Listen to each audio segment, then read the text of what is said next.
What's up, everybody? This week I'm joined by Sarah as we sit down and talk about a TV show that was absolutely phenomenal and ahead of its time.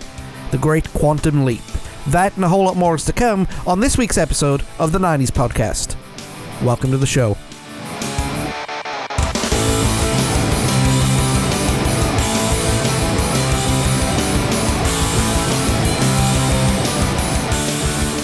Hey, what's going on, everybody? Welcome back to the 90s Podcast right here on the Because Maybe Network. Hope you're doing well today on this wonderful, wonderful Sunday.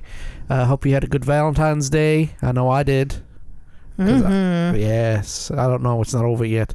I'm joined by Sarah. Sarah, how are you? I'm good. How are you? I've got a case of the giggles tonight. So, no. Yes. Sandwich, yes.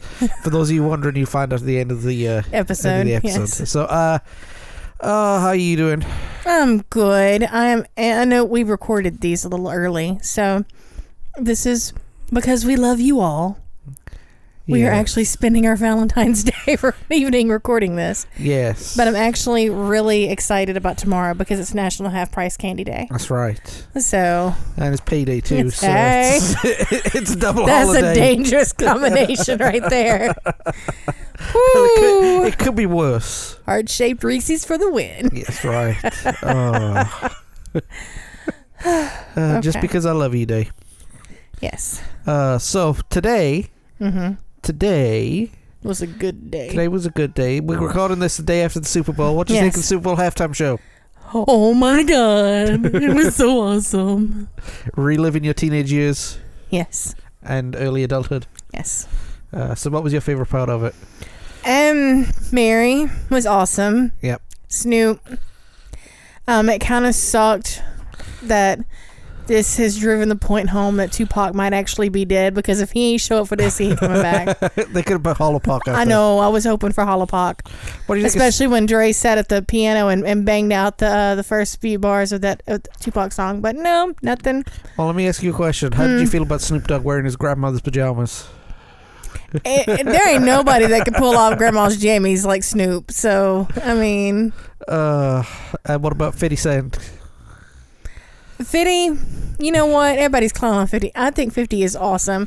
And like I saw on Twitter, don't mess with 50. 50 is finally in a long-term relationship. He's got a boo. He is being loved up and she is feeding him. Well, we are not clowning on that. Hey, I'm not clowning. I got to give him respect because he hung upside down for 3-4 minutes and then rapped his bit upside down. Yeah. I mean, everybody was like, is he going to be able to pull that off? Is he going to get that pull up? But no, 50 got it. And of course, everybody loved it and everybody hated it at the same amount of time. Yes. You can understand why they hated it. Yes, sure. No, you can't understand why they hate it. That's the whole point. Yeah. So, I'm making a statement on here. People are clutching pearls because it's come out that Snoop smoked pot before going on stage in a state where it's legal. So man does legal thing. Oh no. Well, regardless of man does legal thing or not, I'd be surprised if he didn't. I was gonna say, I mean, it's and all these people that are flipping a thing about it. Have me another beer. I really hope that none of them are country music fans. Oh no. Because weed is the drug of choice for country music fans. Well, no, I'm just saying, if they've got any respect for Willie Nelson, they are. Well, even the classic country stars were all high at some point. Well, yeah. But, all right. We've gone off on a tangent. Well, I know. It's always nice to go off on a tangent at the beginning of these things. It's better to do it at the beginning rather than halfway through. But that's part of our charm. Yes, true. Okay. True. So why are we here today, Sarah? We are here today to talk about one of our collectively favorite shows, Quantum Leap. Yes. Now, disclaimer. I don't want to hear anybody giving us any crap for this. I understand the Quantum Leap debuted in March of 1989. Yes. Sue me. You're going to take 9 months out of my 90s? No. This counts. As far as I'm concerned, the 90s came from 87 to 2003. Right. But joking aside, no, the majority of its time it was in the 90s. It ended in May 93 and it did 5 seasons. So I think it counts. Yeah, and it's sad. Okay. Only had 97 episodes. Yeah.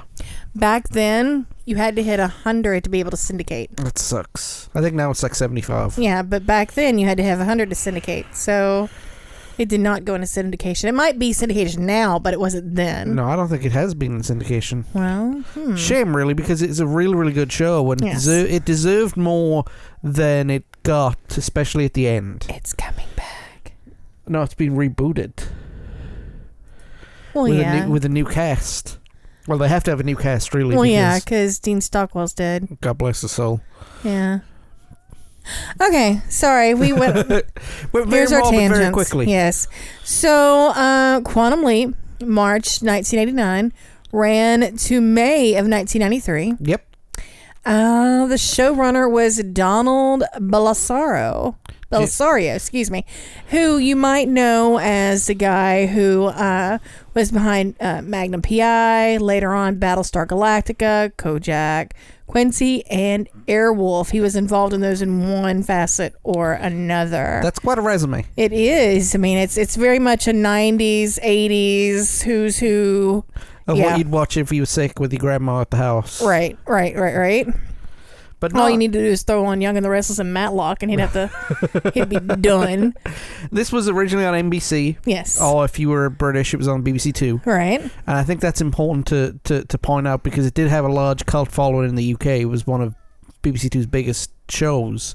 And unlike a lot of the shows that came over, it wasn't too far behind. Right. You know what I mean? Like The Simpsons was like 6 months behind or something like that. Right. You know, the Australian TV shows were a year ahead. But this was literally like just a couple weeks, wasn't it? Just a couple of weeks, yeah. So yeah. which is even now is unusual. Unless it's a big thing like Game of Thrones or something like that, right. You know. Or Doctor Who. But basically when Magnum finished his run, they were looking for something to do, something new and something different, which is always hard to do in TV. And you throw something sci-fi out there, and not many people are going to... They're going to roll their eyes about it because they're going to think you're in a quarry somewhere. Right. You're in a quarry somewhere pretending you're on the planet. Yeah, yes. You know. And so there's many different ways to do sci-fi, right? So what he wanted to do was something called an anthology series. Do you know what an anthology series is? Hit me. Okay, anthology series is this. Your core cast, your recurring day-to-day, week-in, week-out cast is 3 or less people. It's like Doctor Who. Exactly. Brilliant example. You've got the Doctor, a companion, maybe another companion, right? But everyone else is recurring. Usually, yeah. I mean, there might be somebody else week. that pops up every now and then. I mean, you know, especially we know who you are. Yeah, especially in Doctor Who. You know, there's only like 15 British actors, and I think I think the only one who didn't do it was Benedict Cumberbatch, and I think he the only reason he hasn't done it is because he hasn't been asked. Which is weird because he was in Sherlock and Mark Gatiss. Whoa.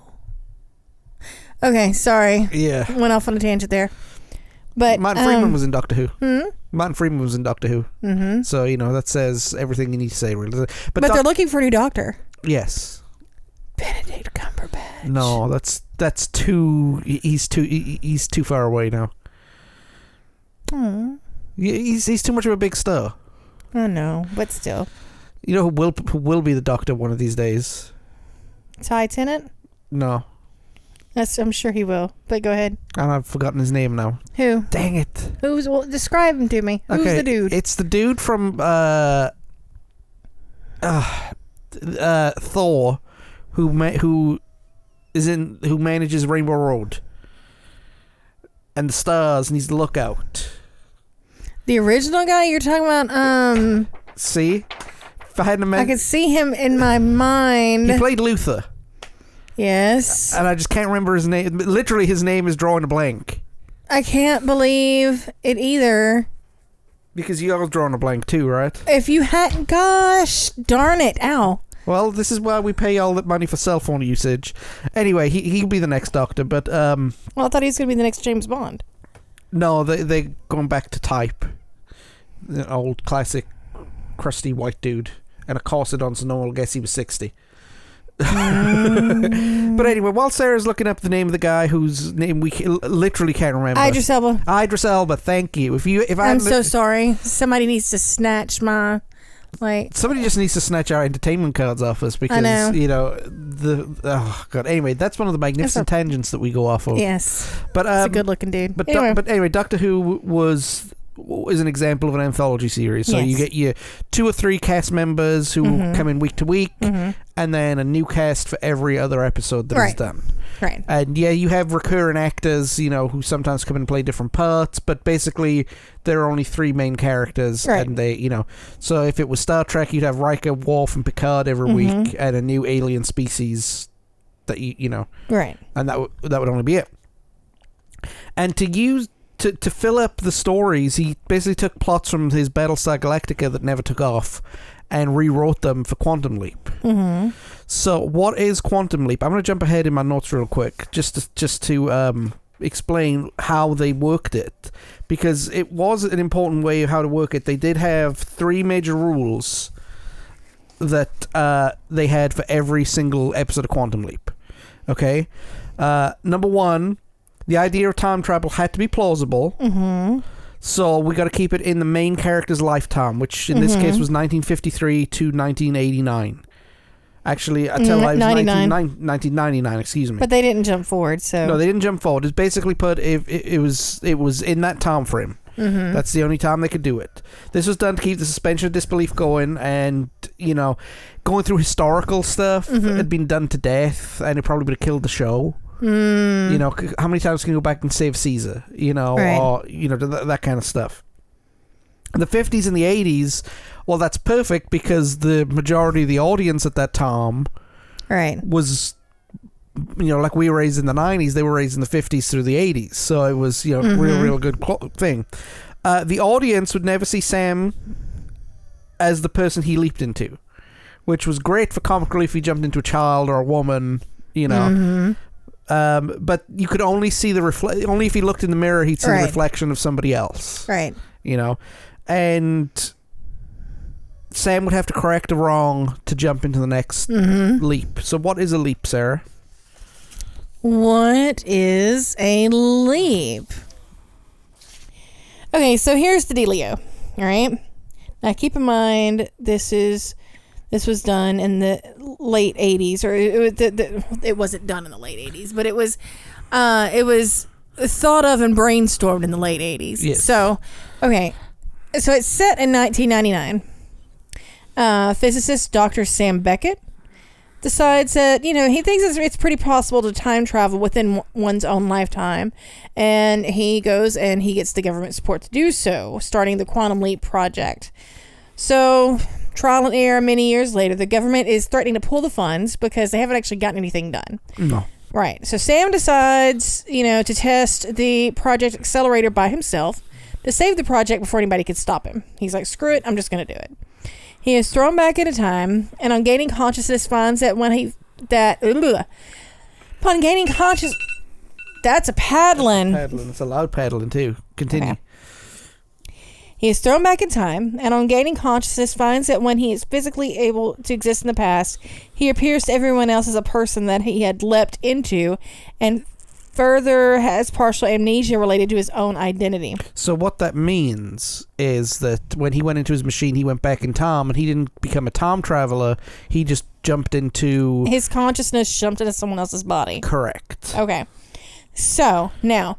His friend that shows up via hologram is Admiral Al Calavici, right? Yeah. Who is visible and audible only to Sam, and helps explain to Sam that he must correct something that went wrong in the past. And Al has his supercomputer Ziggy. And Ziggy lets them know sort of what's going on and what the issue is, and once it's corrected, he should be able to leap back into the present. Now, usually within the 45 to 60 minute range, it takes Ziggy a minute to figure out exactly what is up. Yeah. And exactly how to correct it. Yeah. But once they do, you're good to go. Yeah. Right. And so once Gotta let that plot simmer. Right. And so once he's corrected the wrong, he jumps in and lands somewhere else randomly within the timeline. The second half of the 20th century. So, with the tagline, putting things right that once went wrong, and hoping each time that his next leap will be the leap home. Okay, so basically what we're saying here is... Yes. is that he built a time machine. Yes. That he can become other people. Yes. From his lifetime. Yes. Now there are a couple of instances where the show kind of bent that rule a little bit, and we'll go on to these here in a minute. But so he can be other people. He can correct mistakes from their past, and then move on to the next person, or in his case, hoping to move on to the next. Okay, for instance, one episode he jumped into the Kennedy assassination when the premise at the end of it, or the thing that was corrected at the end, was supposedly originally Jackie had been killed too. He was a Secret Serviceman, and so he prevented that from happening. And there was another one where it was with Marilyn Monroe, and in the show, she had originally died 6 months earlier and hadn't finished the last movie that she made.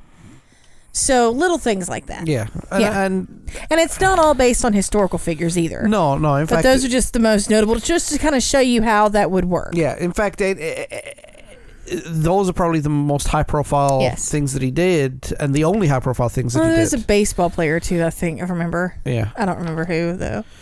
But Joe Jackson, maybe? I don't know. But it's I mean, in terms of premise, what a premise! Oh yeah. I mean, how can you not? Even if you're not a sci-fi fan, right? Mm-hmm. How can you not look at that premise and go, "Yeah, it's pretty cool." Okay. Yeah. It's definitely worth a watch, right? It definitely is worth a watch. So, who are the characters? Well, you have basically two. Mm-hmm. Recurring, yes. And Ziggy, but yeah. Well, Ziggy doesn't count. Ziggy's just... Ziggy counts. To me, anyway. Don't me. Okay, so first off, you have Dr. Samuel Sam Beckett. Played by Scott Bakula. Yes. Came from a broken home. An abusive father. Brother died in Vietnam, and there's air quotes around died, which we'll get to here in a few minutes. He's considered the next Einstein, but a modern man. Right. So what does that mean by that? Well, he's fluent in 10 languages. 4 of them are extinct. One is in Egyptian hieroglyphics. Right. Proficient in at least 4 martial arts. Won the Nobel Prize for Physics. Has 7 doctorates. Music, medicine, quantum physics, archaeology, ancient languages, chemistry, and astronomy. So he's a pretty smart dude. Yeah. But he's not one of those eggheads, if that makes sense. No, he was due to marry Dr. Donna Elise. She left him at the altar due to commitment issues and never saw him again. However, during a leap, he was able to help her reconcile with her father, who had abandoned her as a child, helping her overcome her commitment issues. So, kind of bending the rules of his... Yes. But, it's what it's Yeah. If you had a time machine to go back and make somebody fall in love with you, would you do fix it? Yeah. If they were in love with you to begin with. Right. Now, at MIT, he developed Dr. Beckett's string theory. And what is that, John? Well, the string theory is this, right? The idea that the ends of string are birth and death. Right. So if you tied a string together, it would go into a loop. The loop was made possible by a finite universe. Okay. So this loop could also be balled up, meaning parts of the string touch each other and are out of sequence. So you have your lace kind of all messed up and everything like that. So this could cause a person to leap into their past. So, that's where the time traveling aspect comes into it. And see, he developed Project Quantum, which was designed to test his string theory. And, the government cut back. He decided, I'm going to test this before any more money gets pulled just to see if this works. Well, yeah. I mean, and like a real OG, he's like, I'm just going to do it myself. Why should I put anybody else at risk? My idea, my thing, I'll do it. And that's one of the things that makes him a likable person. Yes. Likable character. Yes. He's an egghead, but he's down to earth. He's, he's like Goldblum in Independence Day. Well, during the leap, he suffers from partial amnesia. This is added to the program of Ziggy to help Sam complete his leaps. He calls it his Swiss cheese brain. Yes. It's a recurring joke throughout the show.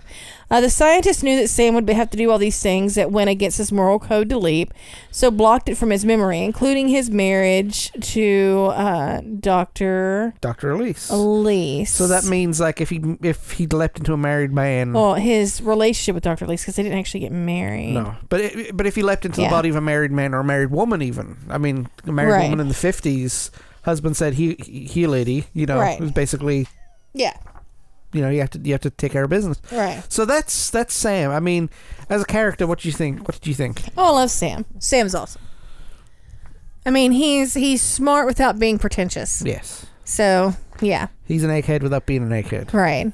And then you've got the yin to his yang, Al. Admiral Albert Al. Al. Calisici. All right. Thank you. Anyway, it's Al. Like Sam, he's an MIT alumni. He's portrayed by Dean Stockwell. Excuse me. But he's a child of a pair of first-generation immigrants, so he's he's truly American. He's got a younger sister who suffers from Downs. Mm-hmm. He married a fellow naval officer, but did not spend too much time together. Her name was Beth. Her name was Beth. And apparently he was reported MIA and KIA, so she remarried, which is also another recurring joke in the the show. Mm-hmm. He's accused of murdering and assaulting one of his commanding officer's wives. Mm-hmm. But after all that was all done and dusted, he was a member of the Apollo space program. Yep. Had a string of failed marriages. Right. So he kind of... He made jokes about his ex-wives during leaves, but he couldn't not remember who the negative trait belonged to. So he just kind of rolled it all into one person, really. Yeah. You know. And our boy Al's an alcoholic who credits Sam with saving his life. Ah. Well, Sam is the guy in charge of the project. Well, he's kind of indisposed right now, so it's implied that Al is number 2 on the project. Mm-hmm. So he's in charge, and he's the one kind of helping Sam out because he has to. Right. And Al becomes Sam's holographic guide during the shows. He provides information to Sam about the person, situation, and or event that he's there for, and any relevant information on who he leapt into, including the holograms can be Al's holograms, can be seen by animals, children, and those with mental illness. Which is convenient. Yes. And, okay, they don't mean mental illness like, depression. No, more ADHD, like Downs or something like that. Yeah. Because a lot more people would have seen him otherwise. Right. Especially in the 50s and 60s episodes. Oh, yes. So, now, Belisario, the showrunner, founded the idea of a time travel show plausible. Okay, never mind. That's where I jumped ahead to. Okay, so skip back to the end of where you were talking a second, I guess. So, all right, let's talk about some memorable episodes. Yes, let's talk about some of the memorable episodes. Do you have any off the top of your head? Well, I said the Kennedy one. The Kennedy but you're one. Kennedy buff, so yes, and the Marilyn Monroe one. Yeah. My favorite was like a string of episodes that they did back to back. First of all, he was an archaeologist in ancient Egypt, followed by a pro wrestler. Oh, I remember that one. Yeah. Followed by the season finale of season 3, which we'll get to. Followed by the season premiere, season 4, which we'll get to here in a few minutes. So that kind of run of 4 or 5 episodes, gold, absolute gold. Every episode was mwah. Gotcha. So let's have a look. Season 3 premiere called The Leap Home. Part 1. Sam leaps into himself as a 16-year-old to win a basketball game that changes lives. But Sam wants to take the opportunity to prevent his sister from marrying an abusive alcoholic and his father dying from a heart attack and his brother getting killed in Vietnam. That's a lot to put on a 16-year-old's brain. It is. Even one as a jock genius as Sam Beckett himself. Mm-hmm. Did you like that episode? I did like that episode. There were very few episodes. I mean, I don't think there was an episode that I didn't like, to be perfectly honest. Another memorable episode is Mirror Image, which is the series finale. Yeah. Sam arrives at a mining town as himself on the date and the exact hours he was born. Patrons of the town bar look familiar from the past sleeps with different names, and other patrons seem to be leapers, and Al is the bartender. Takes everything in stride. Even one of the miners who frequents the bar leaps out. Sam theorizes that the bartender might be God, fate, or time. While trying to figure things out, Sam must help some trapped miners and is told that he controls his sleeps and could return home whenever he wants. Basically, he was, the good witch came down with the ruby slippers and told him to click 3 times. Oh, yeah, and then at the end of that episode, they gave the Poochie died on his way back to his home planet excuse. Mm-hmm. Dr. Beckett continued leaping for many, many years. Mm-hmm. He never did find his way home. I mean, why would you do that? Why didn't you just leave it at...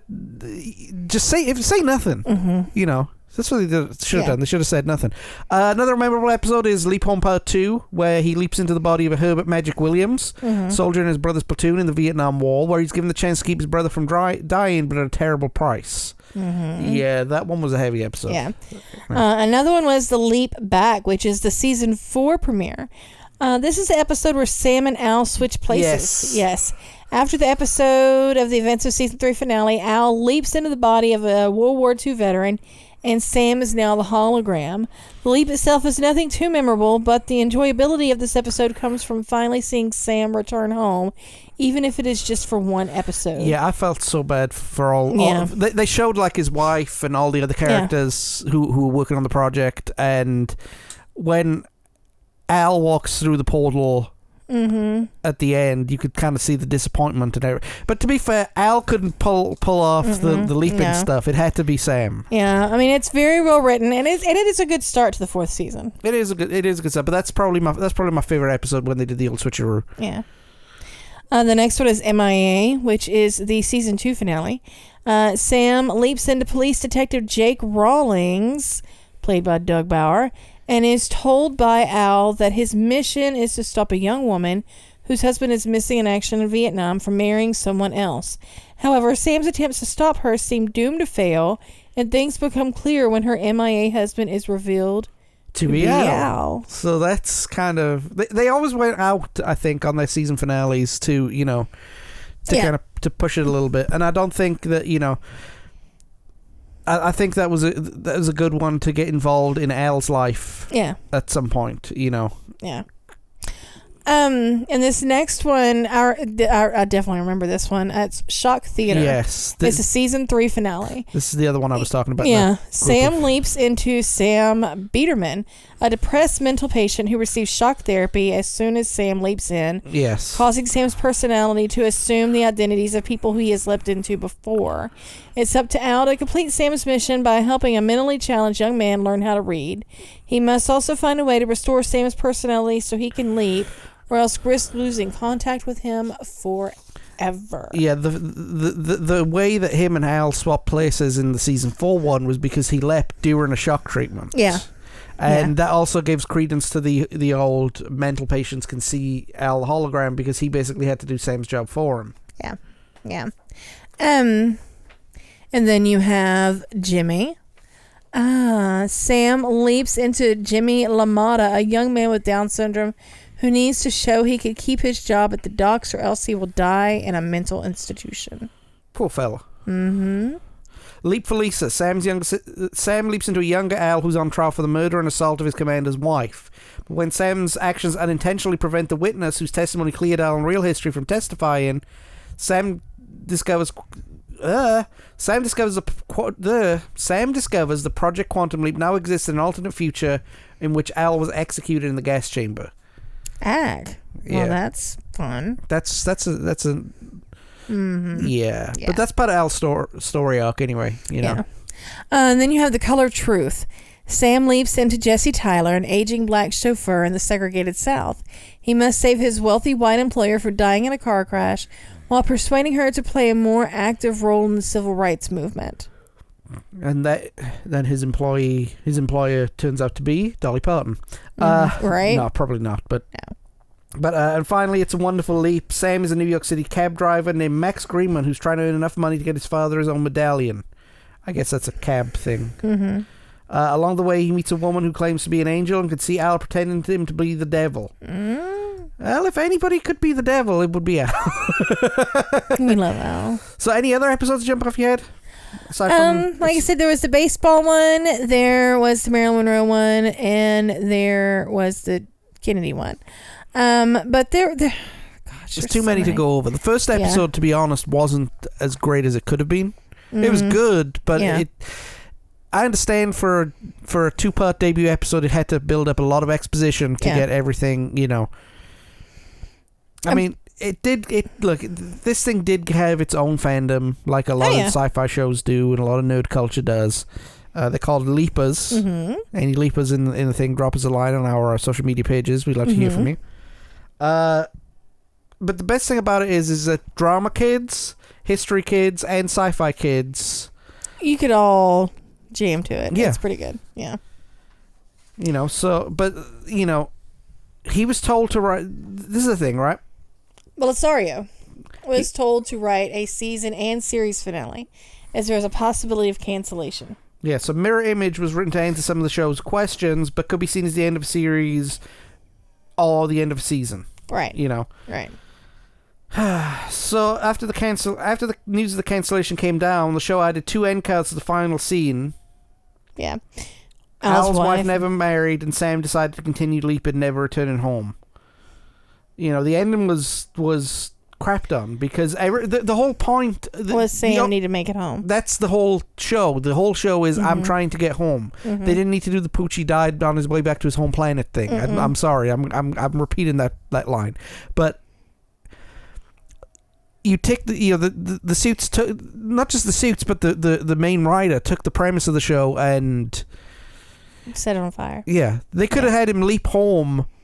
And then decide to do, season 6 of Quantum Leap, he decides to start leaping again. Right. You know? And that's season 6 premiere right there. He has to leap again. Right. He found his life work so satisfying that he wanted to carry it on. And maybe he knows now how to get back, so he returns home at the end of every episode, or... Right. But this way, I'm going to keep leaping for the rest of my life. It's ridiculous. He wouldn't have wanted that because... I mean, since then, the biggest series ending letdown was The Sopranos, but I liked it. Sorry. Oh, okay. I liked it. We're gonna have to do a Sopranos thing at some point. Yes, because that came out in '99. Even though the majority of it was in 2000s, the original came out in '99, and it ended in 2007. Well, we might not do it. We'll have to see. We'll have to do an amendment or something. I don't know.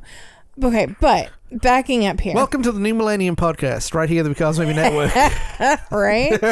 Okay, but the thing is that this show did deal with some touchy subjects. Yeah, it tackled many things that were considered touchy in the era of the leap, but were not in early 90s pop culture, such as civil rights, animal rights, the Vietnam War, mental health, the death penalty, sexual assault, and the LGBTQIA plus in the military. But back then, of course, it wasn't called. In 1993, there were not that many. The Alphabet Army was not that long. No, it was literally gay and lesbian. Yes. And that's fine. Time grows on. As time grows on, Tom expands everything, and they weren't done to do it. If that makes sense, they weren't done to be woke. It was. What's my favorite George Carlin bit happens to be. Yeah. It just happened to be in the civil rights movement. Right. They wasn't, it wasn't making a statement because at the 90s, look, we've said it before and we say it again, right? The 90s was the beginning of where everybody become accepted because the people who pop culture was pointed towards were Gen Xers who at that point, they didn't care about anything. Or not they didn't care about anything, but nobody listened to us. Nobody listened to Gen X people, and they didn't care. They didn't care what your label was. Right. That's what I'm trying to say. Yeah. And you got to understand too that by the time this came out, the Vietnam War had been ended for 25 years.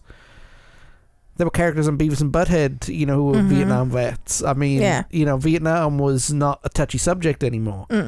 Gay people were starting to be accepted all throughout the country. Right. I mean, it started with some high profile folks, you know, and it just it wasn't woke to be woke. It was it just was.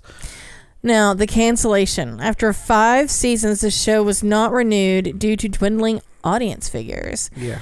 Fans of the show begged NBC to make it run for one final season so they could wrap up loose ends after the mixed response to the ending of Mirror Image. Just give it 3 episodes, a mini series, just something. Something, right? Because it deserved a real ending. Yes, it did. But Bakula has since confirmed that alternate endings were shot. Belisario says that an alternate script did not exist. So what do you think? What do you think's the truth? Somewhere in the middle? Oh, they exist. They probably that was on film. They probably have been destroyed. I mean, things weren't digital then, so it would have been on film. Yeah. So. Well, Yeah. But I mean, it just goes to show again. Like we're talking what I know this is going to upset a lot of people, but 30 years on, we're still talking about a TV show like this. I'm sorry. Look, we've got to accept the realization. No, look, this is the thing, right? Quantum Leap had unlimited potential. Mm-hmm. I mean, you could have gone to anywhere, done anything. I mean, and not only that, as the years grew, as he got older, that means you had more time to play with. Right. Right. And the jumping into Al's body permanently realigned the machine, so you could, do more years even then. And the historical accuracy was considered a fantastic touch and something that was rarely done in the drama in TV to that point. Yeah, like in the first episode, he tried to call his office and it was like too many numbers. Yeah. And just the little it's the little details that I think made the show. Yeah, and because of stuff like that, I mean, it is fondly remembered by its fans, and it is a cult classic. Yeah. I agree with that. Excuse me. I mean, look, 90s was flooded with sci-fi, especially the early part, especially when you had it was dominated by Star Trek and the movies. But it was sci-fi without being overly sci-fi, which I think got a lot of people. I think it's like we talked about Red Dwarf before. Yeah. It didn't initially start off as a sci-fi show. It was just a show set in space. Just a show set in space. This is a show with sci-fi elements as opposed to being a flat-out sci-fi show. It's a drama with science. Yeah. Big Bang Theory, only funnier. I mean, it has been rumored to be revisited many times, including a potential next generation where people try and bring Sam home. But, all in all, it is one of the greatest TV shows in the history of TV. It is. I mean, again, we just go over it again very briefly, right? 2 people. Different cast every week. Yep. Completely different scenario. Yep. So the only scenario is there's no formula to it. Right. Yeah, one week it's sporting, next week it's history, then it's celebrity. Yeah, it kept you on your toes. You didn't get bored with it. Yeah, because there's no, oh look, he's done that again. All right. I mean, the only thing you could say again is that Al made another inappropriate joke about his ex-wife. Yeah. But half of those jokes wouldn't necessarily go today, but that's okay. It was the 90s. Well, half of those jokes didn't go well then either, to be honest. Right. I mean, we weren't complete savages in the 90s. Yes, we were. Just because we didn't have cell phones and internet on demand. No, we yeah. So about redo stuff in the 90s. I'm going to go on a tangent. Go on a tangent. So also this week, there has been a cover of one of my favorite 90s songs. Oh, yeah. So Doja Cat, who I am becoming increasingly obsessed with, did a cover of one of the patron saints of the podcast, Courtney Love and Hole's Celebrity Skin. And the song, not the album. Not the whole album, the song. But some of the wording I noticed was changed because we don't use those words anymore. Like, you'll just believe me, but Cinderella, they aren't sluts like you. So, hooker, waitress, model, actress. So, because we don't slut shame anymore. No, we don't, but... So, those words were changed within the song. Demonology, I don't know why that was changed, but it was. I mean, I guess, religion, whatever. Well, it's times change. We're evolving basically, but even then, I mean, societally. Yeah, but and I don't know exactly where I was going with this tangent, but no, I was saying the 90s were not perfect. No, but within it, there are a few things and a few shows and a few works of art that were as good as I mean. You could put Quantum Leap now and not have to adjust that much. I don't think you'd have to adjust anything. I mean, maybe a couple of Al's ex-wife jokes. Yeah, that's what I'm saying. That's what got me off this tangent. That's the markings of a bitter ex-husband, though, as opposed to Yeah, but still, nobody would let him get away with that now. Well, at the end of the day, then no, you're right. Let's get this out of the way, right? We've danced around this issue for 70 episodes. Let's What are we dancing? Are we tango? The 90s weren't perfect. No, they weren't. But you could see the 90s were soil. Oh yeah, no, the 90s were great. Somebody sent me, I saw a meme. I can't even talk. After the Super Bowl yesterday, somebody dropped a meme where, in the 90s we really did peak as a species. And I want to say, well, no, we didn't peak, but man, if we didn't make some giant leaps forward, if we didn't make some quantum leaps forward, but bumps. No, it's I call it a soil, right? Yeah. And what I mean by that is, this place started. We got firm roots dug in. We got the roots dug in. We finally realized that it wasn't okay to treat certain people a certain way. Language changed. I mean, Colin was doing his bit on language back in 91. Mm-hmm. And my lord, now there are certain things that have not aged well, like American Pie, Chasing Amy. That did not age well. It's still a magnificent book. It is, but it didn't age well. It hasn't aged well, no. Ace Ventura has not aged well no. at all. We'll talk about that next week. Right? But, it's without...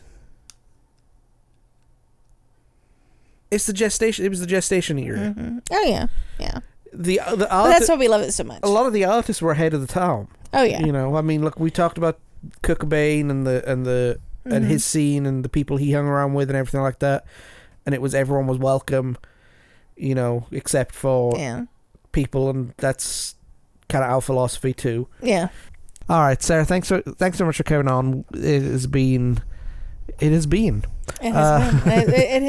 a pleasure being here too. All right, Sarah will be back here in a couple of weeks where we will talk about.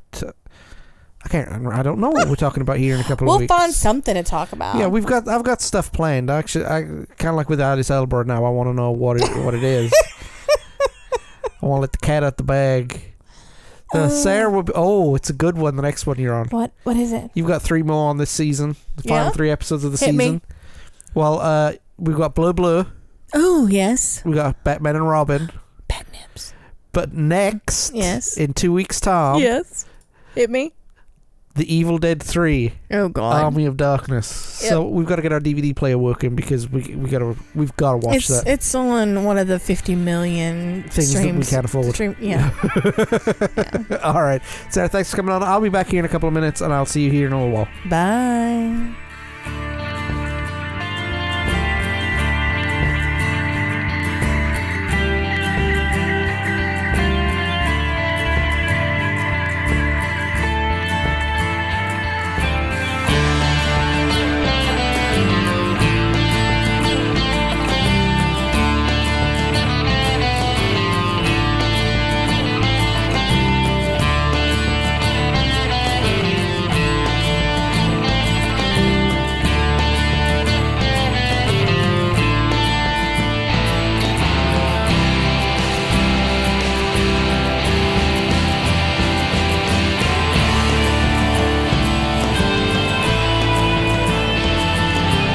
All right, everybody, we got a couple of minutes before we go ahead and get out of here.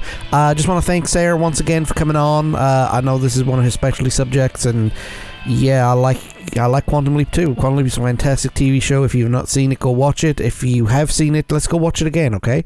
Because again, it is a fantastic TV show. Sarah will be back in a couple of weeks, and if you'd like to get in touch with her, go to sconnolly318 on Twitter, and that's where you'll find all of her ramblings, okay? We're getting closer and closer to March 1st. That's when we play Crash Bandicoot 2 Cortex Strikes Back over on the 90s Gamer. We're going along pretty smoothly. It's been a lot of fun playing it and reliving it, and I might do Crash 3 next. I haven't decided, but you never know until you get it. But Crash Bandicoot 2 is coming out on March 1st, okay?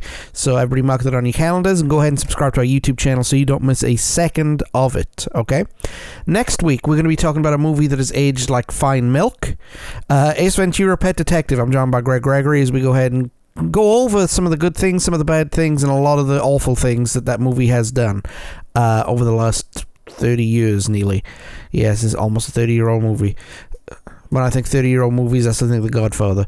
But No, we're going to go ahead and talk about what made it such a good movie, what made it such a funny movie, and what made it such a movie that is talked about in certain circles as an enemy movie, okay? And I'll explain all that next week. And talking of next week, I really don't have anything more to say. I don't have any more announcements. So I'm just going to start talking and rambling. No, I'm not going to talk and ramble. Keep your eye out for our YouTube channel for Right Here, Right Now podcast. The new episode is coming up very, very soon. I haven't decided what it's going to be yet, but I just need to talk, you know? I just feel like I need to talk about something. But that is it. So everybody stay healthy. If you haven't been vaccinated, get vaccinated. Go wear a mask. Don't breathe on people. Rub your lucky rabbit's foot and do everything that you can to be nice to other people, because other people are awesome, just as awesome as you are, okay? And we'll see you next week. Take it easy, everybody. Bye.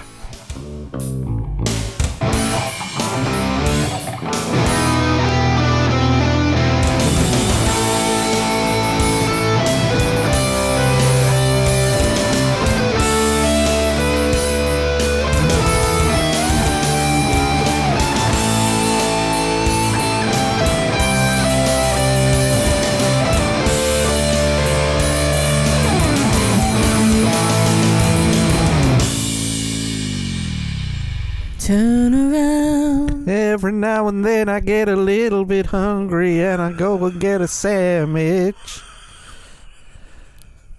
This is going to end up on... No. Yes, it will. Maybe. You said sandwich. You gotta put it on something. Your hungry ass said sandwich. I'm starving.